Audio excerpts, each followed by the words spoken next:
Hey, I'd like to welcome you to another episode of Mission Matters. My name is Adam Torres, and if you'd like to apply to be a guest in the show, just head on over to missionmatters.com and click on Become a Guest to Apply. All right, so today I have Sam Terese on the line, and he's President and CEO at Alverno Laboratories. Sam, welcome to the show. Great, thanks. Welcome. Glad to be here, Adam. Appreciate it.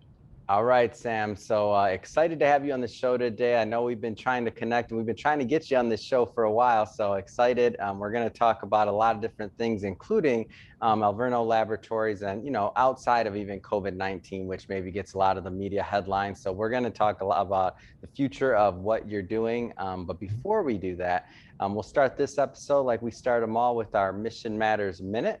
So Sam, we at Mission Matters, we amplify stories for entrepreneurs, executives, and experts. That's our mission here. Sam, what mission matters to you? Yeah, for Alverno Laboratories, our mission is about caring for patients and the communities that we serve, and really an organization driven by innovation and trying to create new and better ways to provide care to patients. That's what we try to do each and every day in our world, even beyond COVID and to many other areas. So I'm looking forward to kind of sharing what we're doing as an organization. Awesome. Love bringing mission-based entrepreneurs and executives on the line to share, what gets them motivated, what gets them up in the morning and going. So thank you for sharing that. Let's just start it off by maybe telling us a little bit more about your background and really how you got started in this industry. Sure. Yeah, interesting enough, I've been in the laboratory world in healthcare for now over 40 years. So I've been doing this quite a while, in lots of different roles in lots of different environments, from large academic research centers to pure research facilities, hospitals.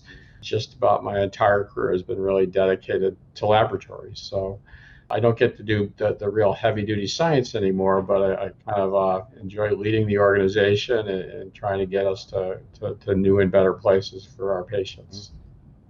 And that's a little bit about me and my healthcare, but yeah, long time healthcare person. So it's safe to say, obviously over 40 years, you've seen a lot of change, a lot of innovation, a lot of just things that have happened in the world over that period of time. And since you've been in that same laboratory environment, I feel that you have a really unique vantage point, especially serving in different roles. What excites you right now? Like, what excites you right now about the evolution of healthcare in general, but the laboratory setting? Yeah, healthcare. In the last probably 2 years, yes, we've had to deal with COVID, and it's been actually a thrill to see kind of the laboratory on the front page for a period of time, where we kind of at least used to living in that world where we're kind of hidden away. The secret of most healthcare organizations. Just I was thinking about that. Like, you guys were the rock stars of this. Laboratories were the backbone of everything.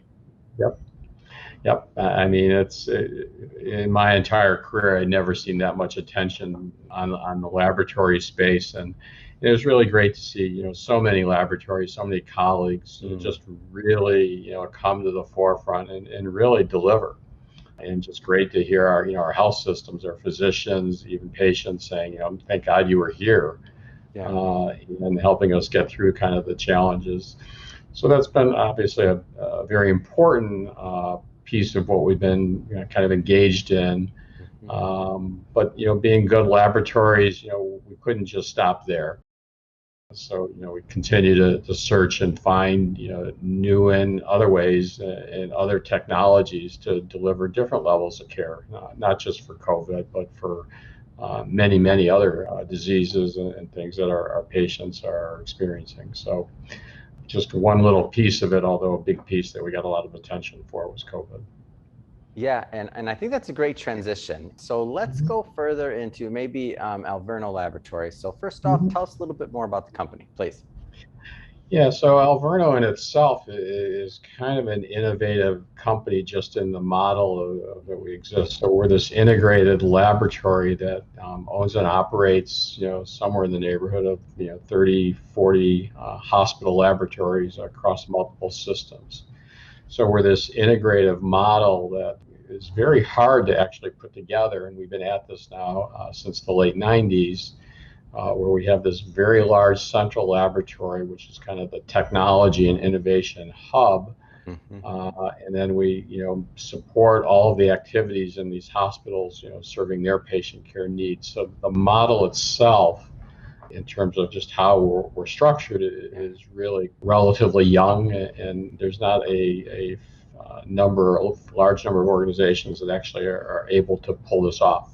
Kind of hard keeping everybody together, working in standardized ways, approaching quality and delivering care the way that we do at Alverno. What do you think are some of the some of that secret sauce, some of those key elements that allow Alverno to operate in this really unique model? Well, of course, it's our associates. Yeah. They're I think the glue and the secret sauce to any organization, and so we're very blessed to have dedicated people across 2 states here in the Midwest, somewhere north of, I would say, over 2,000 associates each and every day doing that. And then we work very hard at trying to make sure everybody understands our mission. Why is everybody coming to work? We hope that everybody is coming to work, for that notion of providing great care, doing things in innovative and creative ways. Those are critical elements. And then we have something called Alverno Business Systems, in which it's really our approach to quality and continuous improvement, and really heavily based on lean and those kinds of activities. So each and every day, each and every shift in our laboratory, there are teams coming together to say, okay, what can we do to make this even better? Even when we're at the top of our game from a performance standpoint, we're still challenging ourselves to what can we do more, what can we do better, what can we do faster, what can we do to better meet the needs of our patients and our physicians. So that's another critical element. And then I think we get into this technology and how we apply it and use it, and you get other things, standardization and knowledge. And then the other thing we do that probably is less known is that none of this is a secret. So we really have, as part of our mission, to tell the world what we're doing, and hopefully somebody can learn from that and maybe take some of our practices and internalize it in their organization. And so hopefully we're serving the broader community. But those are just some of the things that I think that set us apart. Let's stick on that idea of technology and innovation, and what Alverno is doing on that side of the table to kind of continue to get better, right? Like you said, even if you're operating at the top of the game, you want to get better. Like, what are some of the things Alverno's exploring? Yeah, I mean, I'll reflect for a moment in terms of where we've been, I guess. And sometimes we move from one thing to the next, and we forget to celebrate occasionally. Not too often, but occasionally. The entrepreneur or the executive plight, right? I feel like that's just our condition, at least in the United States. That's our condition. It's like, I'm not on sure to the next, just pause. But, so, I mean, going back, a handful of years, we were some of the first in the country to bring in things like automation and microbiology, things like Moldy, which is a fancy name for some technology that really revolutionized how we deal with infection, and sepsis being the most serious of those.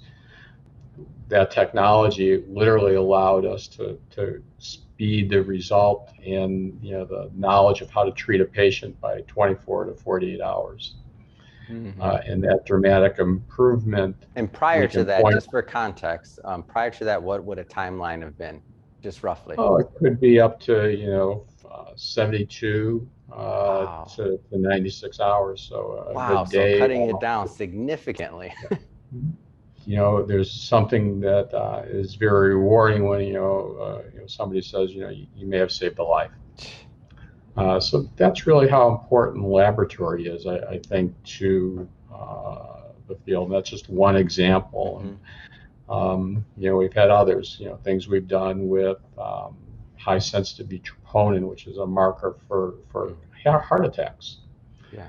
And once again, that ability to better diagnose, better give that information back to the clinicians allows them to intercede much quicker.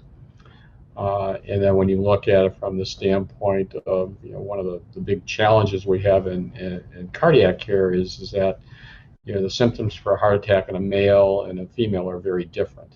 I've been told the high sensitivity troponin that we're doing actually has improved outcomes for many of our female patients that may not have been recognized as having a heart attack. So Wow.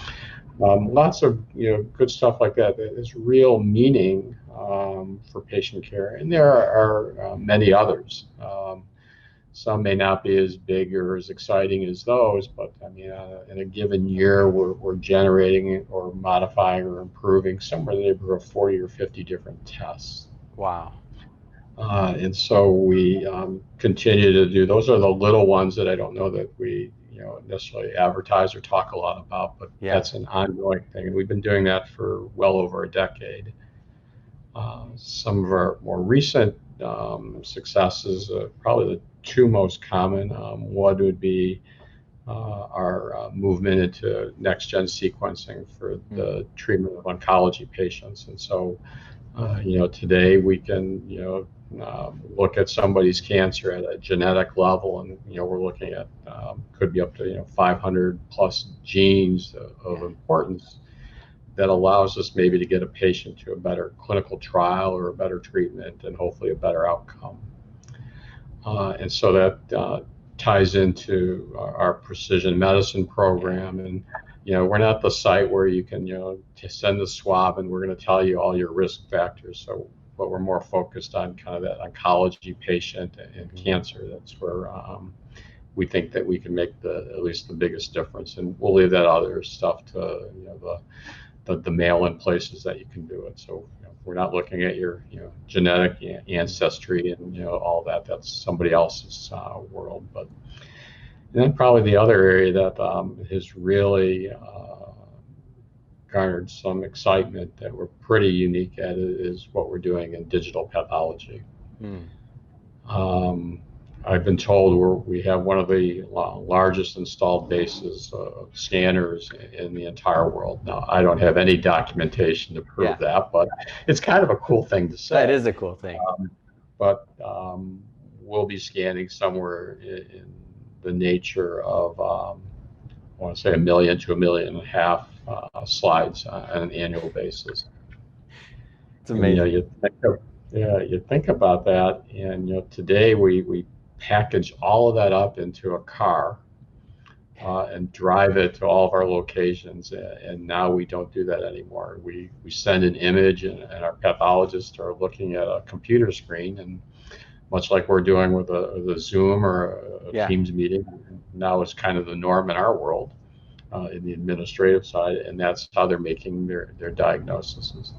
So once again, it's just another step quicker for getting that information out. And so that's been an exciting initiative. We've been working on that for a little while. And then kind of the newest component of that is some people call it augmented technology or AI or whatever you want to frame it in. But we have some partnerships where we're actually now having computers look at those images to help support that making of a diagnosis. Which is really kind of cutting edge. So we have a partnership with a company that we're working with to bring that to our patients and our physicians as well. So just exciting times. Oh man, it is exciting. And I mean, all the different things that you're mentioning. So precision medicine, the digital pathology, like over 1 million slides processed in a year. So instead of put them in the car and like going to the different labs, like that time saving can save lives. And then now you're talking about the idea of AI and between AI and machine learning, like the idea that over time, the more data you have, the more that more things that you've processed, it progresses science, it progresses obviously the patient care, and it allows us to learn and to find things that maybe the human eye couldn't necessarily see, or our normal procedures couldn't quite, like, we just can't possibly process that much data. I mean, it's exciting. I think it's an amazing time. And so much of that is not necessarily visible, and where it goes next from there. I think those areas of AI are going to continue to explode. I think we're going to see it from even an operations perspective in terms of machine learning, and it's really not a world where we're trying to replace anybody. I think everybody, sometimes fears that technology is going to, eliminate a job. It really isn't at all. Yeah. I mean, and particularly in these days, I mean, we're all challenged by significant labor shortages, and sometimes we sit there and say, where did they all go? Yeah. But I think these are just going to be, in our future for a long time. And it's not just in the laboratory space. It's not just, it's throughout, even the consumer side of the world. Think about self-driving cars. Where would we even think about that, a handful of years ago? No, not so sure I want to be in one, but but eventually I think we'll get there. I want to be in one, Sam. Sign me up. I'm in. If I don't have to ever drive again, if I can, matter of fact, I don't even want windows. I just want screens all around. I want to put like this really high res screen on there so that I can be at the beach on my drive when I'm sitting in LA traffic. Let me just see, like, I'm on the beach right now. Yeah, I did forget you were in LA. I understand. I've driven in LA traffic, so I do realize that, and maybe I would agree. Put me in a like the casinos pump something in that air so that I'm fine. Like some sea breeze. Yeah, that's kind of funny. It's like, it's just amazing that, I don't know. I mean, like I said, I've been at this for a very long time, and it seems like what we did 40 years ago was just simply archaic, and at some levels almost barbaric. Yeah. I mean, there's always the joke that the pregnancy test usually involved a rabbit, a living. It's like, I mean, to kind of put that, to think we wouldn't even think about doing anything like that today. So it's really a phenomenal time, and I think the challenge that we have organizationally is we got to keep people engaged in that willingness to keep pushing forward. And I think we do a good job at kind of aligning people. They know that's what we do, and the kind of the side pieces, get a whole bunch of associates that are really excited about being here. It makes us unique. It makes people want to be here. I don't think we'll be in a scenario where we're going to stop anytime soon. The interesting, what's coming next, and it's hard to understand, but there's almost a lesson in COVID in that. I mean, in this day and age, you can go to your local pharmacy and buy a COVID test. Go home and take your test. Would that work for other tests? Yeah. I think we might see that, and we're trying to understand how we fit in the laboratory space, and it's a different fit. It's no longer maybe about doing a test, but how do we support people in their homes? That might be, I don't know, pick a test, doing a cholesterol test or something along those lines. And how do we help get that data into the medical record? And so our next wave is trying to understand what we do with all this information, and how do we use it? How do we put it together in a way that's can help care and people's health and the communities do better. So it's a great exploration. I don't know that I have the answers. I know there are lots of people in my world that are looking at that, and so are we. But we're still trying to finish off the other things we started, but Oh yeah, still no, trying I to get get it, things but going. it is an interesting thought though to think about like the thought of it being kind of hybrid CPG consumer packaged good at the same time, and you're like get your test, but for a lot of things, especially things like you mentioned, like cholesterol, all these other things, diabetes management, Yeah, like all these whatever the other best. things. Yeah, and I think what's gotten me very interested in it, and I don't know if this is appropriate, but I mean, I'm a diabetic. Hmm. And so I wear a sensor, and through my cell phone, I send information to my clinician and Wow. to whoever else needs it. Wow. Yeah. So, if the technology can do that for that particular disease, if we could do that for other things, might we get people to monitor their lipids or whatever it might Yeah. be, so that one, they don't end up with heart disease, or two, they don't end up as a diabetic. Mine is not related to anything from a behavioral standpoint. It's just a Hmm. medical thing. But I think trying to understand that from the community perspective and what we can do to really keep people healthy. I Well mean, said, that's the Sam. goal. Yeah. Yeah. So that's where I think we're trying to understand kind of our next venture. We're not there yet, Hmm. but I have a sense with all the people we have involved working on it and thinking about it, we will be. We'll work through that, and I'm sure there'll be some ups and downs and some failures. And I think we try to live by the old adage: if we do get it wrong, let's fail quickly here so we can Yeah. move on. But Well, so Sam, interesting times.